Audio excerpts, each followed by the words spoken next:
Usually বাসা থেকে বের হই না শহীদ ওসমান হাদির শাহাদাতের পরে, কারণ সিকিউরিটি কনসার্ন।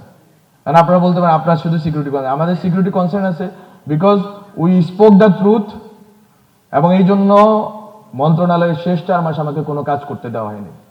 তো মিডিয়ার কথাতে আসে, তো মিডিয়াতে আপনি যদি মিডিয়াকে ইয়ে করতে বলেন, যদি আপনি বলেন মিডিয়াকে ভাই সামলানো, মিডিয়া সামলানোর জন্য আপনার অলিগার্ক সামলাইতে হবে, আপনার পুঁজিপতিদের সামলাইতে হবে, যারা মিডিয়াতে ইনভেস্ট করে তাদেরকে সামলাইতে হবে।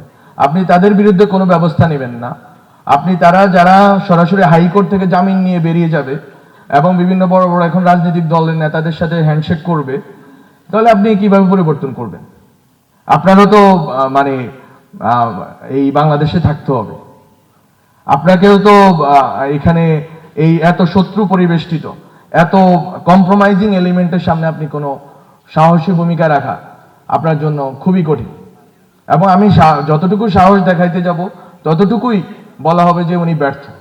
ব্যর্থ এই জন্যই কারণ হচ্ছে যে এখানে যদি আর রাষ্ট্রের আরো অন্যান্য অঙ্গ যদি আমাকে সাপোর্ট না দেয়, যদি যাকে দালালি করার অভিযোগে যাকে গ্রেপ্তার করা হয়েছে সে যদি হাইকোর্ট থেকে ছাড়া পেয়ে আবার দালালি করার সুযোগ পায়, এটা তো আমার দায় না। যারা অলিগার্করা যারা টাকা দিয়েছে তাদেরকে আপনি গ্রেপ্তার করলেন না, তাদেরকে বিচারের আওতায় আনলেন না, তারা এখনো ফান্ডিং করে যাচ্ছে এবং তারা ভুলের পর ভুল এবং মিথ্যা অপপ্রচার করে যাচ্ছে, তাদেরকে আপনি ধরবেন না। এটা তথ্য মন্ত্রণালয়ের কাজ না, তথ্য মন্ত্রণালয়ের কাজ না। আমি শেখ মুজিব হইতে চাই না যে আমি পত্রিকা বন্ধ করে দিব, মিডিয়া বন্ধ করে দিব। বরং আমরা চেয়েছিলাম যে নতুন মিডিয়া দিব। নতুন মিডিয়া কি আমাদেরকে দিতে দেওয়া হয়েছে? আমি বললাম তো শেষ 4 মাস আমাকে কাজ করতে দেওয়া হয়নি। কেন কাজ করতে দেওয়া হয়নি? কারণ আমরা চেয়েছিলাম নতুন মিডিয়া আসুক, পুরাতন মিডিয়ার বদলে নতুন মিডিয়া আসুক। 5-7টা নতুন মিডিয়া আসছে, আপনারা জানেন, যারা ছোট মানে কাজ করতেছে, ওরা কিছু ভালো কাজ অভ্যুত্থানের পক্ষে, জুলাইয়ের পক্ষে, এই তরুণদের পক্ষে কাজ করা শুরু করছে। এতেই পুরাতন বন্দোবস্তের যারা আছেন তাদের যথেষ্ট পরিমাণ ভীতি সঞ্চার হয়েছে, তারা যাতে কোনোভাবে আমরা কাজ না করতে পারি সেই ব্যবস্থা করেছে। তো এই পুরাতন বন্দোবস্ত থেকে নতুন বন্দোবস্তে পদার্পণের যে 4টা কথা বললাম, যে আপনার ক্ষমতার কাঠামোর পুনর্বিন্যাস লাগবে, সম্পদ এবং আপনার ভূমির পুনর্বিন্যাস লাগবে, আপনার এই যে ন্যাশনাল ক্যাপিটাল বা জাতীয় পুঁজি যাকে বলি আমরা, সেটার পুনর্বিন্যাস লাগবে। সেটার পুনর্বিন্যাসের ক্ষেত্রে অলিগার্কদের অথবা দুর্নীতিবাজদের অথবা এখানকার যে সিস্টেমেটিক যে রিপ্রেশন আছে, এখানের সাথে জড়িত যে আমলারা আছে তাদেরকে আপনাকে ধরতে হবে, ডিসমেন্টেল করতে হবে। থার্ড যেটা বললাম, সিভিল সোসাইটি এবং কালচারাল যে সফট পাওয়ার আওয়ামী লীগের জন্য আবে হায়াত ছিল, সেই সফট পাওয়ারকে ডিসমেন্টেল করতে হবে। এর কোনোটাই সম্ভব হয়নি। ফলে রাষ্ট্রের পুনর্গঠনের প্রশ্নটা অথবা নতুন বন্দোবস্তের প্রশ্নটা আজকে মানুষের কাছে হাসির খোরাক। আজকে অনেক সুন্দর সুন্দর আলোচনা হয়, বক্তৃতা হয়, জোশিলা বক্তৃতা হয়, এই করে ফেলবো, হ্যান করেঙ্গা তেন করেঙ্গা, কিন্তু আমরা করতে পারি না। কেন করতে পারি না? কারণ পুরাতন বন্দোবস্তের লোকদেরকে বসিয়ে নতুন বন্দোবস্ত সম্ভব না, অথবা পুরাতন বন্দোবস্তের সাথে আতাত করে, পুরাতন বন্দোবস্তের কাছে সমর্পণ করে কোনো নতুন বন্দোবস্ত সম্ভব না। আমরা যদি সাহস করতে পারতাম, আমরা যদি যে সাহস আমাদের 5 আগস্টের আগের দিনও ছিল, সেই সাহসটা যদি আজকেও থাকতো, ইনক্লুডিং মাইসেলফ, তাহলে আমরা হচ্ছে যে নতুন বন্দোবস্ত করতে পারতাম। আমরা এতক্ষণে ক্ষমতা কাঠামোর পুনর্বিন্যাস করে ফেলতাম, আমরা এটার জন্য সংসদ বসাইতাম না, নতুন রিফর্ম কি বলে, রিফর্ম অ্যাসেম্বলি আরো কি বলে, এগুলো করতে হইতো না, গণভোটের প্যারায় আমাদের যাইতে হইতো না, গণপরিষদেই বাস্তবতা ছিল। আমার এখন মনে পড়ে, একটু পরে আলী রায় স্যার কথা বলুন, আলী রায় স্যারকে যখন আমরা বলছিলাম, আমরা 3 জন উপদেষ্টা, ছাত্র উপদেষ্টা, যে আপনি আসেন দেশে, সংবিধান পুনর্লিখিত হবে। ওই সময় আমি সংবিধান কমিশনের মেম্বার ছিলাম, ওখানে আমার বক্তব্য দেখবেন, আমরা বলছিলাম যে সংবিধান পুনর্লিখন হবে। সে পুনর্লিখন থেকে এখন সংবিধান যে বদলাবেন, এটা পুরাটা চলে গেছে আরেকটা গভর্নমেন্টের হাতে। এই যে ব্যাকস্লাইডিংটা হইল, এটাই হচ্ছে যে সমর্পণ করা পুরানো বন্দোবস্তের লোকদের কাছে। আজকে এখন আমরা বলতেছি যে গণভোট দেন, তারপরে আমরা কিছু একটা করব। সেই প্রমিস কি রাখা হবে সেটা নিশ্চয়তা কি? কারণ গণভোটের কোনো লিগাল, মানে আপনার লিগাল বলতে একটা হচ্ছে লিগাল আর একটা হচ্ছে কনস্টিটিউশনাল। আপনি সংবিধান পরিবর্তন করবেন কিন্তু আপনার কোনো কনস্টিটিউশনাল ভ্যালিডিটি নেই, আপনার আছে লিগাল ভ্যালিডিটি। কোনটা প্রাধান্য পাবে? অবশ্যই কনস্টিটিউশন প্রাধান্য পাবে। তো এইরকম অনেকগুলো কোয়েশ্চেন আমরা বলার চেষ্টা করেছি, করার চেষ্টা করেছি। কোশ্চেন করার কারণে অনেক ক্ষতিগ্রস্ত হয়েছে গভর্নমেন্টে থাকা অবস্থায়। এখনো হচ্ছি না এরকম না, এখনো হচ্ছি, কিন্তু আমি আমার পজিশনে একা হইলেও দাঁড়িয়ে থাকতে চেয়েছি এবং আমি একা দাঁড়িয়ে আছি। রাজনৈতিকভাবে যে বক্তব্য পুরাতন বন্দোবস্ত নতুন বন্দোবস্তের ব্যাপারে আমি মনে করি অনেকদিন পরে আমি আমার পজিশন ক্লিয়ার করতে পেরেছি।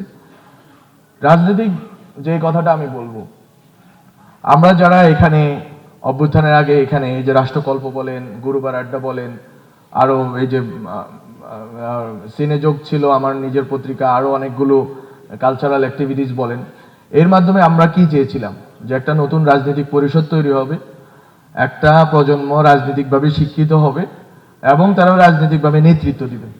কিন্তু আমরা কখনোই এটা চাই নাই যে একটা একটা ধর্মপন্থী রাজনৈতিক দলের সাথে গিয়ে ওনারা আতাত করবেন, ওনারা সমর্পণ করবেন। এটার জন্য আমরা এই রাষ্ট্রকল্প লাইব্রেরি করি নাই, আমরা গণতান্ত্রিক ছাত্র শক্তি করি নাই, আমরা এনসিবি বা নাগরিক কমিটির সাথে কোনো মানে পলিসি সাপোর্ট আমরা এই জন্য দিইনি।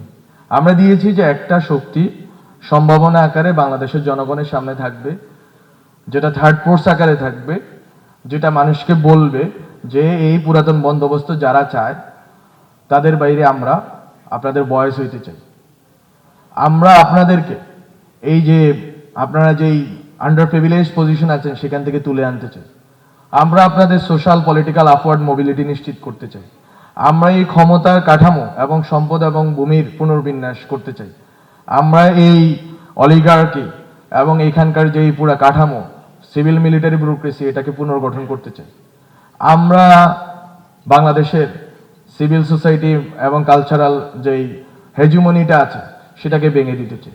সেই কাজটা আমি মনে করি অন্য এই সব রাজনৈতিক দল নেতাদের চাইতে ও শহীদ ওসমান হাদি অনেক শক্তিশালীভাবে এই কাজটা করতে পারছে। আজকে এই জন্য আমরা ওনাকে স্মরণ করি এবং ওনাকে আমাদের বলতে হয় ওনার কথা। কারণ একটা লোক শহীদ মানে তার নামটা অনেক সুন্দর। শহীদ মানে হচ্ছে যিনি সাক্ষ্য দেন, আর হাদি মানে হচ্ছে যিনি হচ্ছে পথ দেখান। তো উনি পথ দেখাই গিয়েছেন এই লড়াইয়ের জন্য, ডিসমেন্টল করার লড়াইটা। আমি যদি যে সিস্টেম আমাকে রিপ্রেজেন্ট করছে হাসিনার নামে সেই সিস্টেমের কাছে আত্মসমর্পণ করি, যে সিস্টেমের অধীনে থেকে রাজনৈতিক দলগুলো অপারেট করছে এবং গত 2 বছরে পদে পদে সংস্কার বিচারের কার্যক্রমকে বাধাগ্রস্ত করেছে, বিচারের এবং বিভিন্ন তদন্ত কমিটিকে নিজেদের রাজনৈতিক বার্গেনিং টুল হিসেবে ব্যবহার করছে যেই রাজনৈতিক দলগুলা, সেই দলগুলোর কাছে গিয়ে আমার আত্মসমর্পণ করাটা, এটা হচ্ছে আমি মনে করি বাংলাদেশের হিস্ট্রিতে আমাদের ওই যে বুতের পায়ে হাঁটার মতো। বুতে যেরকম পিছে পায়ে হাঁটে, আমরা এখন পিছে হাঁটতেছি। তো আজকে আর বেশি কিছু বলার নাই, শুধু অনুরোধ থাকবে বাংলাদেশে এখানে যারা আছে অনেক তরুণ ছাত্রদেরকে দেখতেছি, এই অনুরোধ থাকবে যে আমরা যে স্বপ্নটা নিয়ে শুরু করেছিলাম সেই স্বপ্নটা জাগিয়ে রাখা। আমি আমার ব্যক্তিগতভাবে সামষ্টিকভাবে আমি আমার কাজ করে যাচ্ছি, চেষ্টা করতেছি, আমরা হয়তো কিছু একটা নতুন প্ল্যাটফর্ম করব বা কিছু একটা চেষ্টা করব, যে এখানেই আমরা সকলেই আমরা অন্তত এই আশাটা বাঁচিয়ে রাখতে চাই যে বিকল্প সম্ভব। আমরা এই বিকল্প আমরা বলে যদি আমরা আবার পুরাতন দলের কাছে দাসখত দিই তাহলে আর বিকল্প আমরা থাকি না, মানুষ আমাদেরকে বিশ্বাস এই জন্যই করে নাই, করবে না। তো আমি অনুরোধ থাকবে রাষ্ট্রকল্প লাইব্রেরি বলেন এরকমভাবে ক্যাম্পাসগুলোতে অন্তত বুদ্ধিবৃত্তিকভাবে এই একটা ইন্টিগ্রিটির সাথে আমরা যাতে ওই সোল সার্চিংটা করে যাই, যেহেতু লড়াইটা পিছিয়ে গেছে বুথের পায়ে।